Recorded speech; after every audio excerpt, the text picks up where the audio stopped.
వారిని ఏం చేస్తాడు తెలుసా? ఆరోగ్యపరముగాను, ఆర్థిక పరముగాను, ఉద్యోగ రీత్యా, వ్యాపార రీత్యా ఆత్మలో నువ్వేం చేయబడతావు అంటే వర్ధిల్లుతావు. దేవునికి స్తోత్రం. హల్లెలూయా.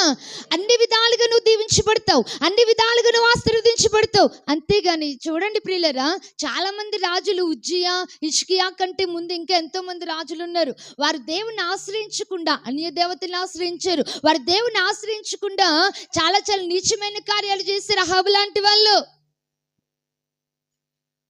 కానీ వారు ఎందులోనూ వర్ధిల్లలేదు, వారు ఎందులోనూ ఆశీర్వదింపబడలేదు. పైగా వారి శత్రువులకు అప్పగించబడ్డారు. వారు భయంకరమైన కీడునకు వెళ్ళిపోయారు, భయంకరమైన మరణం పొందారు. ఈ వాక్యం ద్వారా దేవుడు హెచ్చరిస్తున్న మాట ఏంటో తెలుసా? నువ్వు ప్రతి విషయంలో, ప్రతి సమయంలో, ప్రతి స్థలములో, ఎక్కడ ఉన్నా, ఏ స్థలములో ఉన్నా, ఏ ప్రదేశంలో ఉన్నా దేవుని తప్ప మరి దేవుని నువ్వు ఆశ్రయించకూడదు. హల్లెలూయా, హల్లెలూయా.